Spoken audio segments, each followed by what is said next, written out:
Hello friends, welcome to our YouTube channel. आपका बहुत बहुत स्वागत है। मैं एक दूसरा मॉडल टेस्ट पेपर फिर से लेके आया हूँ भारतीय इतिहास का, जिसमें 125 प्रश्न होंगे और जो कि 25 मिनट के अंदर कवर किए जाएंगे। बहुत ही इंपॉर्टेंट क्वेश्चन पेपर है, तो इसको ज़रूर ध्यान से देखिए। अगर अभी तक चैनल को सब्सक्राइब नहीं किया, चैनल को सब्सक्राइब करें, लाइक करें, कमेंट भी करें अगर अच्छा लगे, और बेल आइकन पर क्लिक करें जिससे आपको आने वाले वीडियोज़ का अपडेट मिलता रहे। तो शुरू करते हैं आज का अपना वीडियो। हमारा पहला प्रश्न है आज का, भूमि अनुदान पत्रों की भाषा क्या थी? तो भूमि अनुदान पत्र जो है प्राकृत में, संस्कृत में, तमिल में, तेलुगु, चारों में ही लिखे जाते थे। ऑप्शन डी यहाँ पे बिल्कुल सही होगा। अगला प्रश्न है, निम्नलिखित में से कौन सा सुमेलित नहीं है? हमें बताना है कौन सा सुमेलित नहीं है।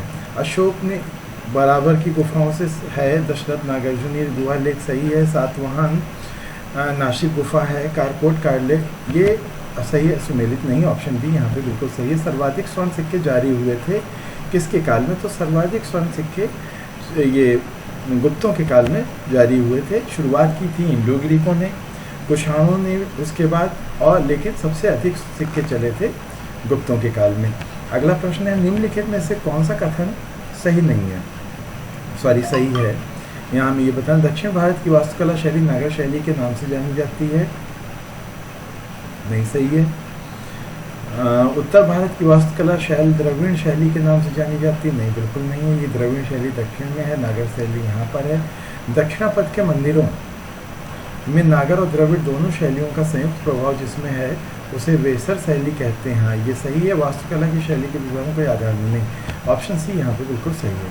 अगला प्रश्न है, प्रागैतिहासिक मानव के संबंध में सर्वाधिक उपयुक्त तथ्य कौन सा है? और अग्नि का आविष्कारक था, प्रस्तर उपकरण बना हुआ, लेखन विद्या से अपरिचित था, ये बिल्कुल सही है। उसको लिखने का ज्ञान नहीं था। भूवैज्ञानिकों ने आधुनिक अनुसार पृथ्वी की अवधि कितनी है? ये ऑप्शन ए सही है, 48 अरब वर्ष मानी है। सुत्त कांगेडोर में सिंधु सभ्यता के 3 चरणों को जिस पुरातत्ववेत्ता ने खोजा वो कौन था? तो ये चार्ल्स डेलस थे। ऑप्शन ए यहाँ पे सही है। अगला प्रश्न देखते हैं, सिंधु सभ्यता का कौन सा स्थल झोंक घाटी में अवस्थित है? तो ये ऑप्शन सी यहाँ पे सही है, डाबरकोट। अगला प्रश्न है, प्राक हड़प्पाकालीन और हड़प्पोत्तर कालीन संस्कृति के अवशेष जहाँ से प्राप्त हुए हैं वो जगह कौन सी है? तो ये डाबरकोट ही वो जगह है जहाँ पे इन तीनों काल के हमें अवशेष प्राप्त हुए हैं। एस.आर. राव ने लोथल को खोजा, कब खोजा था? तो एस.आर. राव ने लोथल को 1957 में खोजा था। चंद्रगुप्त प्रथम ने अपना वैवाहिक संबंध स्थापित किया था किससे? तो यहाँ पे ऑप्शन ए सही है, लिच्छवियों से उनके वैवाहिक संबंध थे। सर्वप्रथम चांदी के सिक्के का प्रचलन में लाने का श्रेय किसको जाता है? तो ये श्रेय जाता है चंद्रगुप्त द्वितीय को। यहाँ पे ऑप्शन ए हमारा बिल्कुल सही होगा, चंद्रगुप्त द्वितीय। अगला प्रश्न देखते हैं, आर्यों का सबसे छोटी प्रशासनिक इकाई कौन सी थी? ऑप्शन ए कुतुम्ब यहाँ पे सही है। अगला प्रश्न है, कुलप क्या है? कुलप किसको कहते हैं? तो यहाँ कुलप का तात्पर्य आर्य परिवारों के प्रधान से होता था, यानी कि ऑप्शन सी यहाँ पे सही होगा। राष्ट्र की अवधारणा स्थापित हुई कब? उत्तर वैदिक काल में। यहाँ पे ऑप्शन ए हमारा सही होगा। अगला प्रश्न है, राजा का निर्वाचन कौन करता था? राजा का निर्वाचन जो होता था वो सभा, जो कि मंत्रिमंडल था, वो राजा का निर्वाचन करती थी। बुद्ध द्वारा सभा नहीं, सभा तो एक मंत्री सभा और समिति दो मुख्य होती थी, जिसमें सभा मंत्रिमंडल होता था राजा का, लेकिन उच्च समिति होती थी, और जो समिति होती थी वो राजा का निर्वाचन करती थी यहाँ पर। तो समिति यहाँ ऑप्शन सी सही होगा। अगला प्रश्न है, बुद्ध द्वारा प्रतिपादित बोधांग की संख्या कितनी है? तो ये संख्या 7 है। ऑप्शन सी यहाँ पे बिल्कुल सही है। अगला प्रश्न देखते हैं, बौद्ध कौन सा बुद्ध के त्रिरत्न में नहीं आता है? हमें ये बताना है। तो यहाँ संघ, बुद्ध, धर्म तीनों ही आते हैं, ज्ञान नहीं आता है। ऑप्शन ए यहाँ पे बिल्कुल सही होगा। बौद्ध संघ में जिसका प्रवेश वर्जित था वो क्या थी? तो प्रारंभ में बौद्ध संघ में स्त्रियों और गृहस्थ पुरुषों का प्रवेश वर्जित था। अगला प्रश्न है, प्रवज्या से क्या तात्पर्य है? तो यहाँ पर प्रवज्या का तात्पर्य होता है संघ में प्रवेश करना। जब कोई व्यक्ति संघ में प्रवेश करता था तो वो प्रवज्या कहलाता था। अगला प्रश्न हमारा सुमेलित करने का है। यहाँ प्रांत दिए गए हैं और उनकी राजधानियाँ हमें बतानी है कि कौन सी थी। प्रांत और उनकी राजधानियों का सुमेलन हमें यहाँ पर करना है। तो यहाँ देखो उत्तरापथ जो था उसको तक्षशिला राजधानी थी उत्तरापथ की। अवंती रथ उज्जैन की राजधानी, उज्जैन से संबंधित। दक्षिणापथ तोसली से नहीं, स्वर्णगिरी से, ये स्वर्णगिरी से संबंधित था। और कलिंग जो था वो तोसली से संबंधित था, इसलिए यहाँ पे ऑप्शन सी हमारा सही होगा। अगला प्रश्न है, मौर्य काल में प्रांत का शासक क्या कहलाता था? तो मौर्य काल में जो प्रांत का शासक होता था उसे राष्ट्रपाल कहा जाता था। कितने गांवों का समूह स्थानीय होता था? तो यहाँ 800 गांवों के समूह को स्थानीय कहा जाता था। मौर्य काल में स्थानीय प्रशासन की सबसे छोटी इकाई को क्या कहते थे? तो ये गांव होती थी सबसे छोटी प्रशासनिक इकाई। यहाँ पे ऑप्शन बी बिल्कुल सही है, गांव। अगला प्रश्न है, रोमन साम्राज्य से व्यापार संबंध स्थापित करने का श्रेय प्राप्त है? तो ये ऑप्शन ए यहाँ बिल्कुल सही है, कुषाणों को। अगला प्रश्न है, गुप्तकालीन सबसे अधिक विकसित मंदिर वास्तुकला के उदाहरण कौन सा है? तो ये सबसे देवगढ़ का दशावतार मंदिर जो कि झांसी में है, सबसे अच्छा उदाहरण है इसका। कोणार्क के सुप्रसिद्ध सूर्य मंदिर का निर्माण किसने करवाया था? ये नरसिंह प्रथम है जिसने इसका निर्माण करवाया था। देखते हैं अगला प्रश्न, अरब यात्री सुलेमान ने किस भारतीय शासक की शक्ति और राज्य में व्याप्त शांति और व्यवस्था की प्रशंसा की है? तो ये सुलेमान ने यहाँ पे मिहिर भोज के बारे में कहा है ऐसा। निम्नलिखित में से किस धर्मशास्त्र ने सती प्रथा के विरोध में तर्क प्रस्तुत किए हैं? यहाँ पे मेघातिथि है, ऑप्शन सी बिल्कुल सही है। अगला प्रश्न है, त्रिभाषिक लेख युक्त मुद्राओं को प्रचलित किया था, किसने प्रचलित किया था? तो ये राजा नहपान था जिसने प्रचलित किया था। बेंटिक की सरकार ने देशी शिक्षा की हालत जांचने के लिए किसको नियुक्त किया था? तो ये विलियम एडम थे जिनको इन्होंने नियुक्त किया था।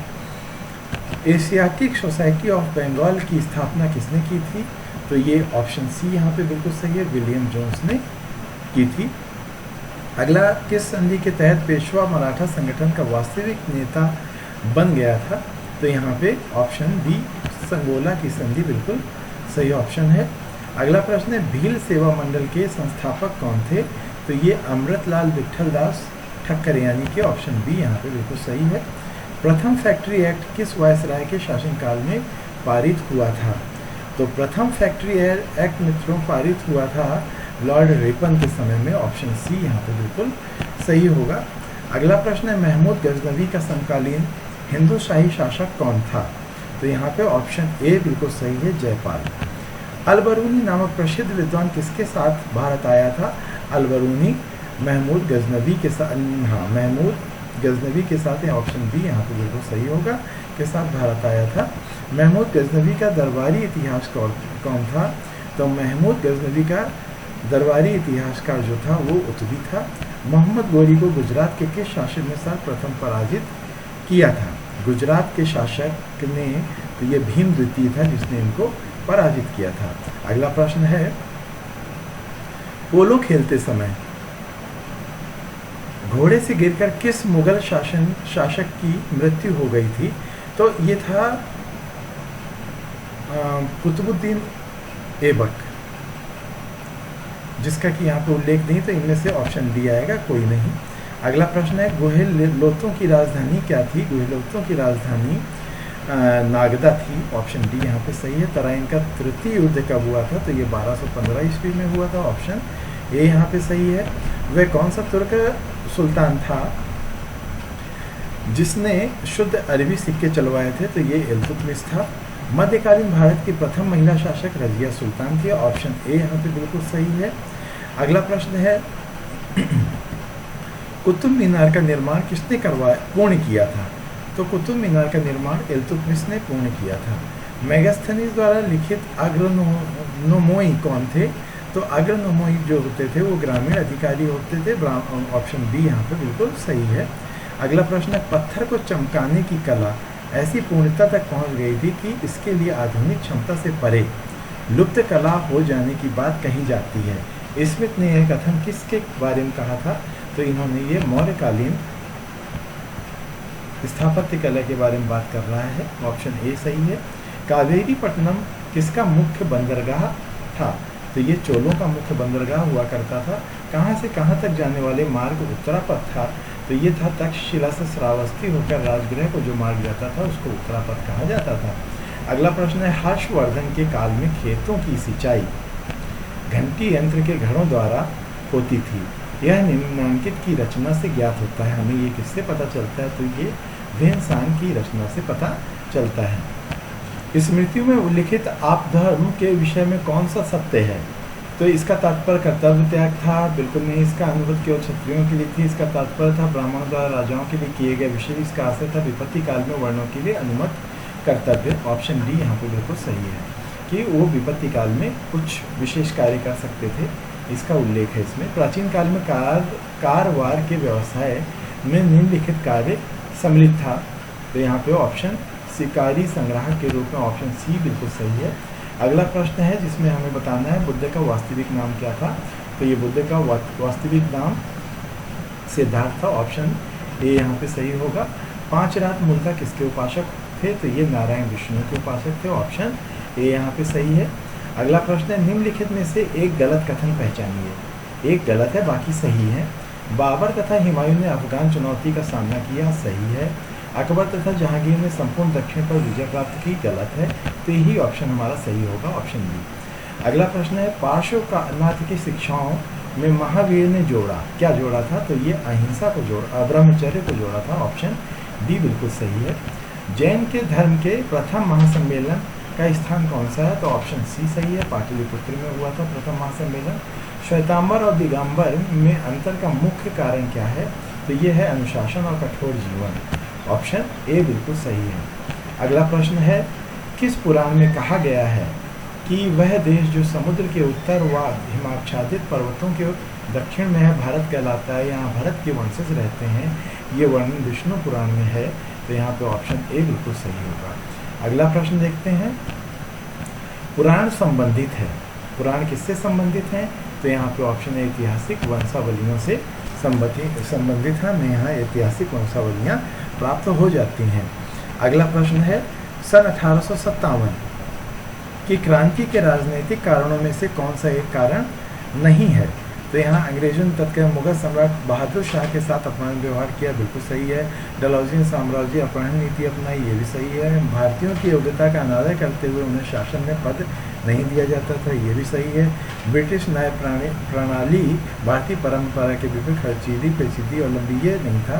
तो ये ऑप्शन डी यहाँ पे सही होगा। अगला है, अंग्रेजों ने क्रांतिकालीन मुगल सम्राट बहादुर शाह के अपमानजनक व्यवहार किया।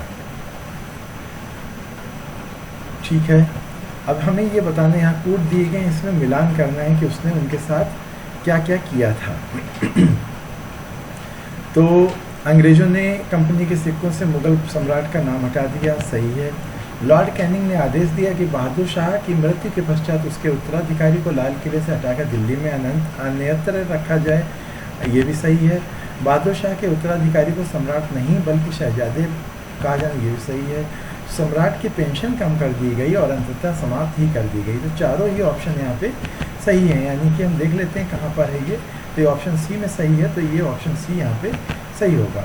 अगला प्रश्न है, 13 अप्रैल 1919 को अमृतसर के जलियांवाला बाग में डॉक्टर किचलू और सतपाल के निर्वासन के विरोध में जो सभा बुलाई गई थी उसका श्रेय जाता है ये हंसराज को जाता है। और इसी की वजह से, जो कि अंग्रेजों से मिला हुआ था, इसी वजह से इतना भीषण नरसंहार हुआ। चौरी चौरा कांड के कारण गांधी ने असहयोग आंदोलन 5 फरवरी 1922 को स्थगित कर दिया। स्थगन प्रस्ताव पारित हुआ कहाँ पर? तो ये बारदौली में पारित हुआ था। ऑप्शन डी यहाँ पे सही है। अगला है, काकोरी ट्रेन डकैती में निम्नलिखित क्रांतिकारियों को फांसी दी गई। राम प्रसाद बिस्मिल को दी गई, अशफाक उल्लाह खां को दी गई, राजेंद्र लाहरी को दी गई, बटुकेश्वर दास को नहीं दी गई थी। इनको आजीवन कारावास हुआ था। यहाँ पे 1, 2, 3 ऑप्शन जहाँ होगा वो सही, ऑप्शन बी यहाँ पे बिल्कुल सही है। अगला प्रश्न देखते हैं, निम्नलिखित में से कौन से स्थान अपने शैल चित्रों के लिए प्रसिद्ध हैं? भीमबेटका, ये तो प्रसिद्ध है ही। पंचमढ़ी, ये भी फेमस है। मिर्ज़ापुर, में भी शैल चित्र मिले हैं, सुंदरगढ़ में भी मिले हैं, तो ऑप्शन डी हमारा सही है। 1 2 3 4 सारे ही सही हैं। राजा के निर्वाचन से संबंधित सूक्त पाए जाते हैं किसमें, तो ये ऋग्वेद में मिलते हैं। ऑप्शन ए यहाँ पर बिल्कुल सही होगा। एक मिनट, राजा के निर्वाचन से संबंधित सूक्त पाए जाते हैं, राजा से ये यजुर्वेद है। ऑप्शन बी सही है यहाँ पर। अगला प्रश्न, सुरा की आहुति का किसका लक्षण है? सतुरामणि जो होता था उसका लक्षण है।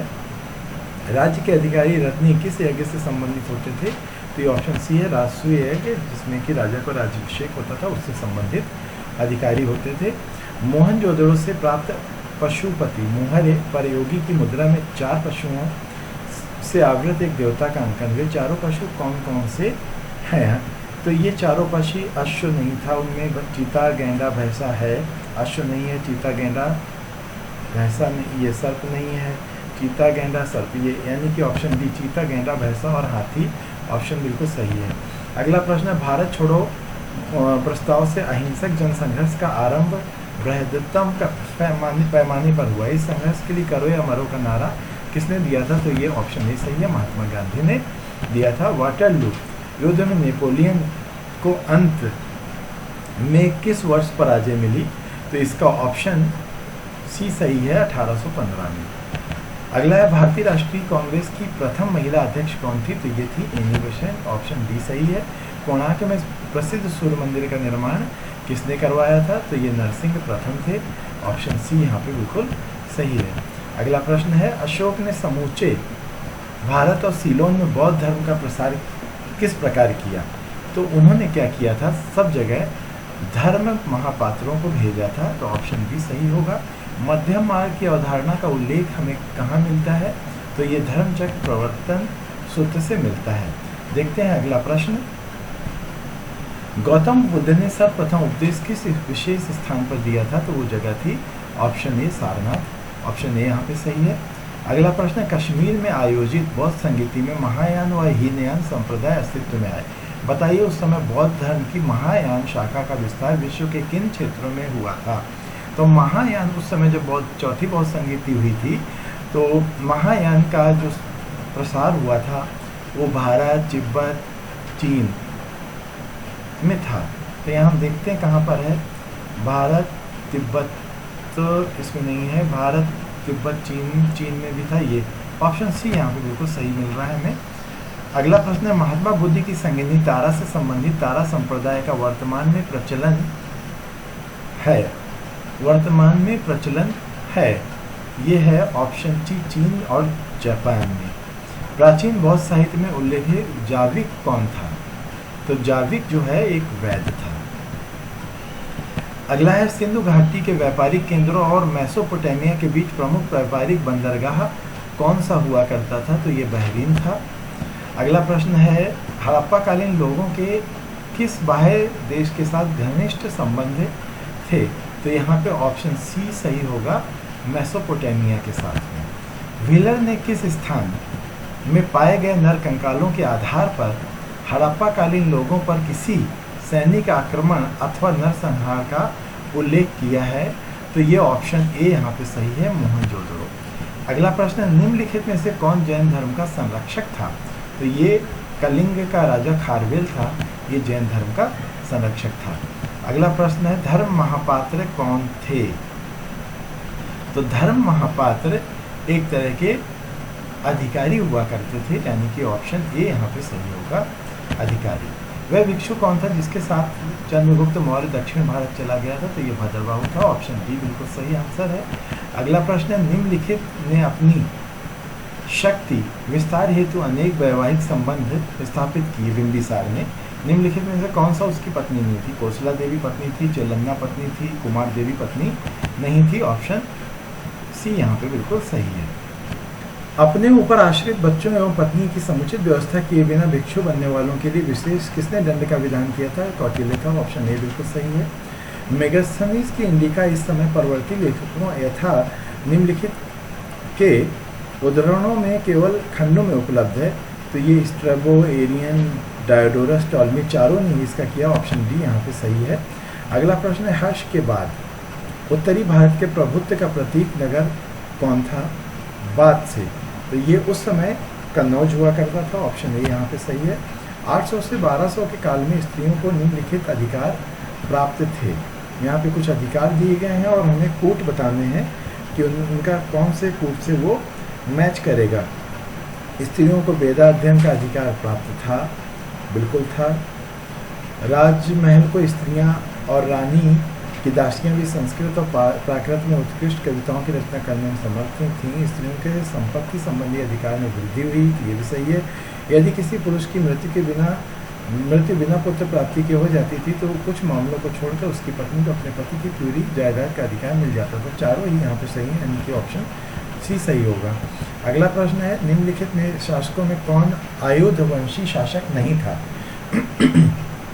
तो ये ऑप्शन डी सही है, चंद्रायुध आयुधवंशी शासक नहीं था। निम्नलिखित में से कौन सी एक उपाधि मराठों द्वारा धारण नहीं की गई थी? तो चक्रवर्ती की उपाधि इन्होंने धारण नहीं की थी। ऑप्शन डी सही है। शिवाजी के पिता शाहजी भोसले के शासक के यहाँ एक सामंत थे, तो ये ऑप्शन बी है, बीजापुर में वो सामंत थे। अगला प्रश्न, शिव जी का जन्म कहाँ पर हुआ था? तो शिव जी का जन्म जो हुआ था वो शिवनेर के दुर्ग में हुआ था। ऑप्शन ए यहाँ पे बिल्कुल सही होगा। भारत में विशालतम हड़प्पा कालीन बस्ती कौन सी है? सबसे बड़ी यानी कि विशालतम इनमें से धौलावीरा है। ऑप्शन डी यहाँ पे बिल्कुल सही है। अगला प्रश्न है, किस स्थान में अग्निवेदियों की खोज में अग्नि पूजा का प्रमाण मिलता है? तो ये लोथल, कालीबंगा, मोहनजोदड़ो, तीनों ही जगह से हमें अग्निवेदियाँ प्राप्त हुई हैं। अगला प्रश्न देखते हैं, निम्नलिखित में से किस विद्वान ने वैदिक संस्कृत और यूनानी लैटिन आदि भाषाओं की समान पितृमूलक उत्पत्ति के आधार पर वैदिक संस्कृत एवं अनेक यूरोपियन तथा कुछ पश्चिमी एशियाई भाषाओं के मध्य विस्मयकारी समानता संबंधी विचारधारा प्रस्तावित की है? तो ये कौन था? ये सर विलियम जॉन्स थे। ऑप्शन बी यहाँ पे बिल्कुल सही है। अगला प्रश्न है, आर्यों या भारतीय आर्यों के मूल प्रदेश के संबंध में निम्नलिखित में से किस प्रदेश को सबसे मान्य स्वीकार किया जाता है? तो ये केंद्रीय एशिया सबसे मान्य। ऑप्शन सी यहाँ पे बिल्कुल सही है। यहाँ पे एक मानचित्र दिया गया है, हमें बताना है 1765 की स्थिति के अनुसार ब्रिटिश राज्य क्षेत्रों को पहचानना है। पहचान के बताना है कि इसमें किस कौन से उसमें अधिकार में हुआ करते थे। तो यहाँ पे हम देख लेते हैं,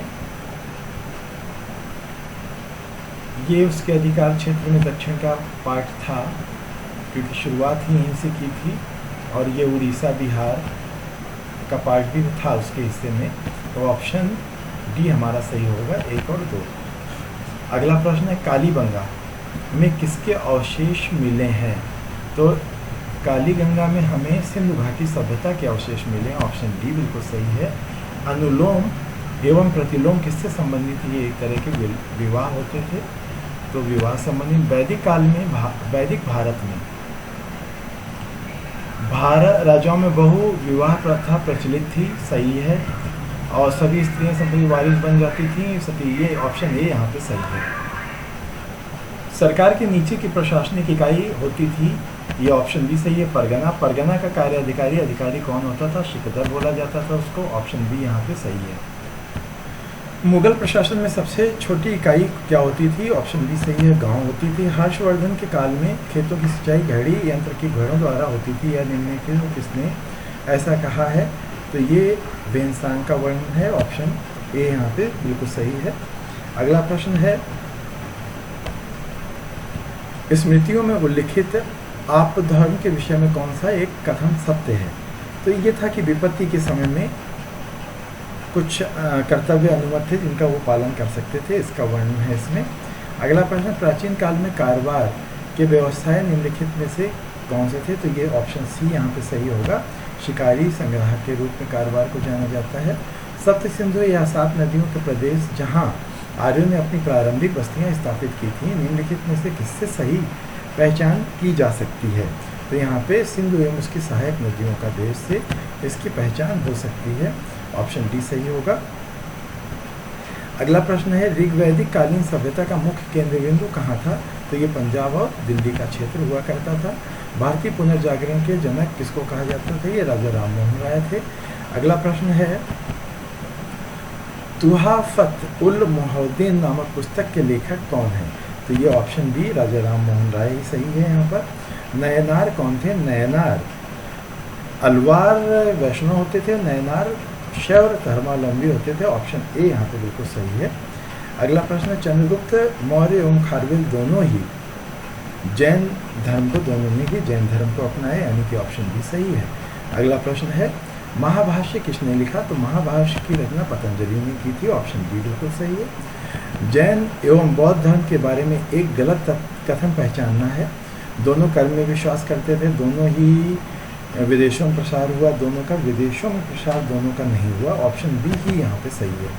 कालीबंगा में किसके अवशेष मिलते हैं? तो हमें सिंधु घाटी सभ्यता के अवशेष प्राप्त होते हैं कालीबंगा में, यानी कि ऑप्शन डी यहाँ पे सही है।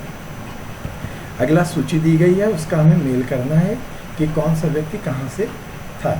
तो हम देखते हैं यहाँ पे कंवर सिंह का संबंध बिहार से है। मौलवी अहमदुल्लाह ये फैजाबाद से थे। मंगल पांडे बैरकपुर और जीनत महल फिर दिल्ली, यानी कि ये हमारा सही सुमेलन 4 3 2 1 होगा। तो नहीं 4 फिर 3 फिर 2 फिर 1, तो ये जहाँ पर होगा वो सही होगा 4 3 2 1 नहीं सॉरी 2 3 4 1 2 3 4 1 2 3 4 1, यानी कि ऑप्शन सी यहाँ पे बिल्कुल हमारा सही है। अगला प्रश्न देखते हैं, निज़ामुल मुल्क की स्थापना की थी स्वतंत्र राज्य किसने की थी? हैदराबाद की स्थापना की थी। औरंगजेब का जन्म कहाँ हुआ था? तो औरंगजेब का जन्म मित्रों हुआ था दोहद में, ये ऑप्शन बी यहाँ पे सही होगा। अगला प्रश्न है, औरंगजेब ने मुहतसिब नामक अधिकारी की नियुक्ति किस लिए की थी? कुरान के नियमों का पालन कराने के लिए की थी। ऑप्शन ए बिल्कुल सही है। औरंगजेब ने जजिया को पुनः कब लागू किया था? तो औरंगजेब ने जजिया को पुनः 1679 ईस्वी में लागू कर दिया था। खुर्रम को किस विजय की सफलता के बाद शाहजहां की उपाधि दी गई थी? तो ये ऑप्शन ए सही है। दक्षिण अभियान, दक्षिण विजय के बाद उनको शाहजहां बोला गया था। वैदिक युगीन इतिहास का प्रधान स्रोत कौन सा है? तो वैदिक काल के जो है उसका श्रुति मेन प्रधान स्रोत है, श्रुति वेदों को कहा जाता है। तो इस प्रकार ये थे हमारे आज के 125 प्रश्न। अगर वीडियो अच्छी लगी हो तो लाइक और सब्सक्राइब ज़रूर करें। मिलते हैं अपने अगले वीडियो में, तब तक के लिए नमस्कार।